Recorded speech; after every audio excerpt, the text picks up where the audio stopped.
Hi, everyone. I'm Suzanne Gundersen of Transform Connections, where we offer stress resilient solutions that empower people to self-manage stress. I'm joined today with my colleague, Leckey Harrison, and we're going to be talking about a really popular topic these days called self-regulation.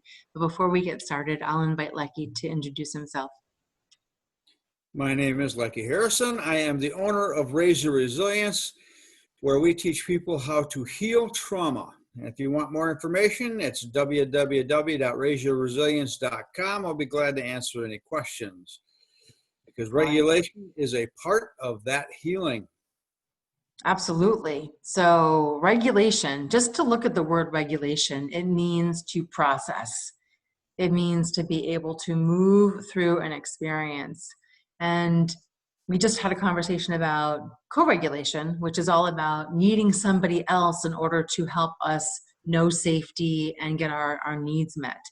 And self-regulation really being that next level of being able to attune to and nurture our own needs as a priority and be able to take care of those needs without becoming overwhelmed, without becoming out of control, without becoming so overcharged that we lose sense of our own body, our emotions, and our mind.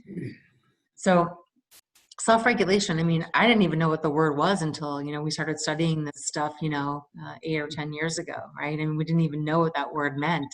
And now we toss it around like we think everybody knows what it means, but yet it takes a little bit of unpacking to kind of come to, a real understanding of what it is. So share with me, what's your take on self-regulation?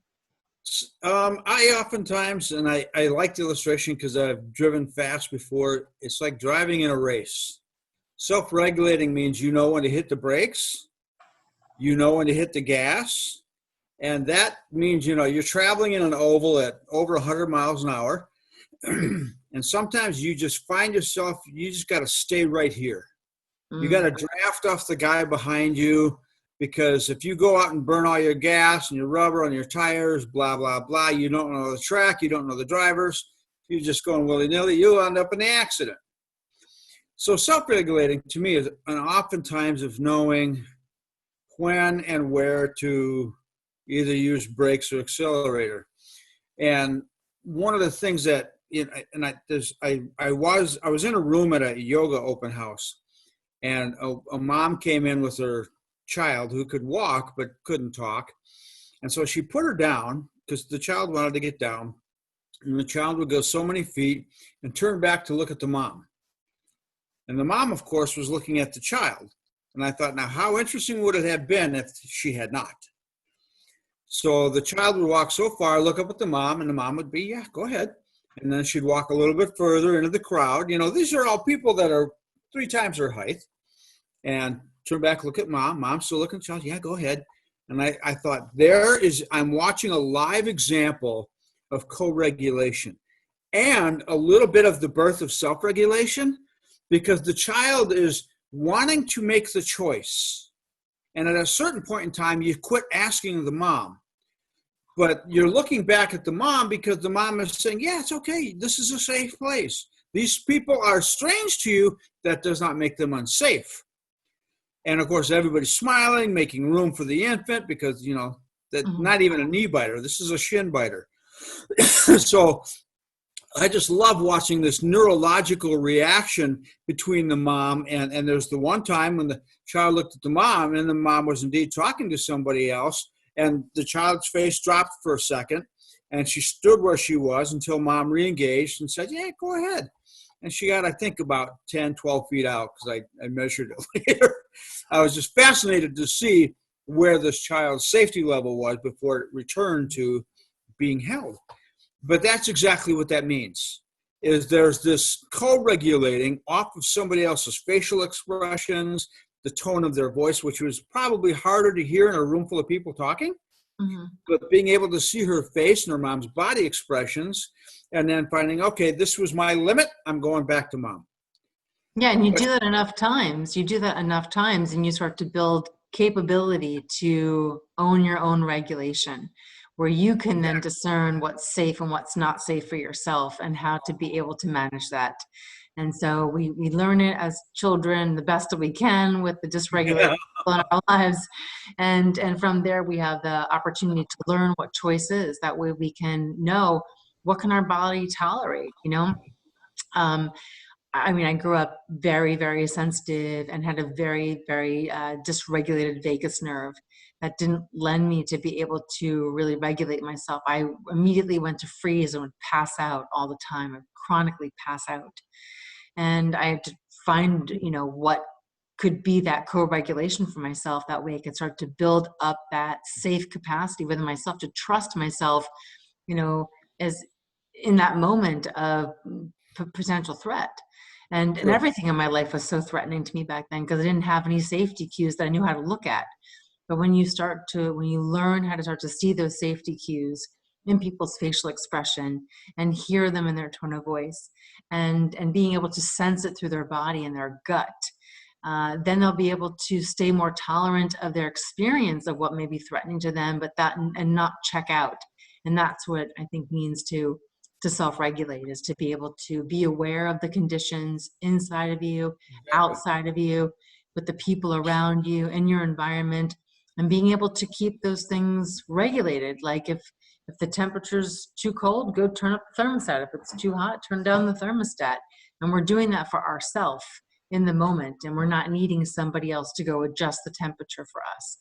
Like you said, you use the metaphor of the gas pedal, brake pedal in the car. It's the same thing. Any kind of Yep. gauge that we might want to be stopping, going, you know, starting, or, you know, putting up, putting down, those regulation components of our body, to be aware of, oh, I'm sweating right now. What's going on with me? Am I okay? What's happening?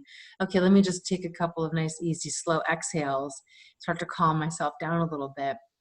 Maybe I'll do a little bit of humming, or maybe do a couple of, you know, maybe go splash some water on my face or something that can help me be able to start to regulate in that moment. But being aware of what's happening and then staying Okay. present in the experience of that awareness and not getting overwhelmed.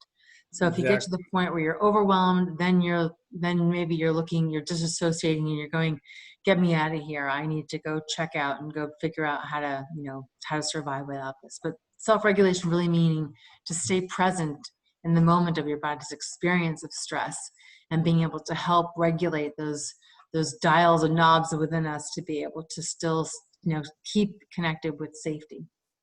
Yep. I grew up during the hippie era. I was 13 in 1968. So, you know, when they announced that Woodstock was going to happen, I didn't get there, but I sure tried. Uh, and but we grew up in a period where, you know, if your preceding years didn't include regulating, now all of a sudden you come along and there's kind of a mix of spirituality with drugs. And back then it was primarily pot and some acid and stuff like that.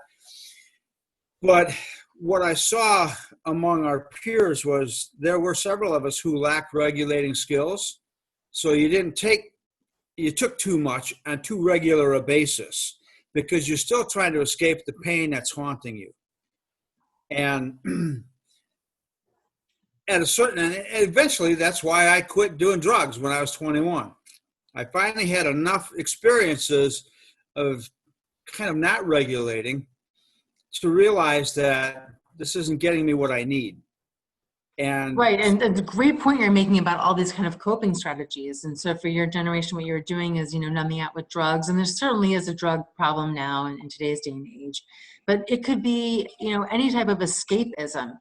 You know, people who are religion, shopaholics, you know, people who are shopaholics, you know, people who are, you know, bookaholics, people who just don't get themselves out of a book, or, you know, there's so many ways to kind of disassociate. That people watch television shows, they binge watch shows for days on end, and they don't, it's the only way they know how to regulate is through these external things that they become dependent on, and that keep them away from really experiencing the liveness in their own body. And so to learn self-regulation is to be able to turn inward, you know, identify with safety cues within yourself first, and then outwardly, and then be able to build that, compound it, and with repetition, and really anchor those places of safety and trust within. That way you can be your own regulation experience in the world.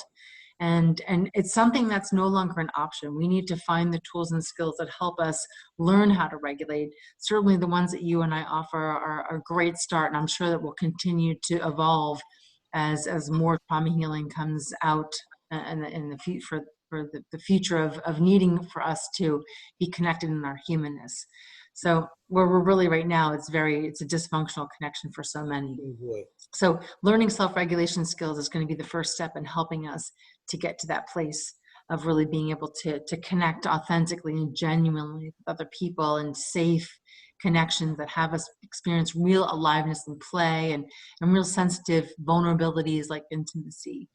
Um, so thanks, Leckey, for having this conversation today. I really always appreciate sharing ideas with you and your examples.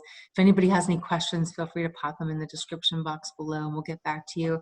And we look forward to seeing you on another video. Take care, everyone. See you later.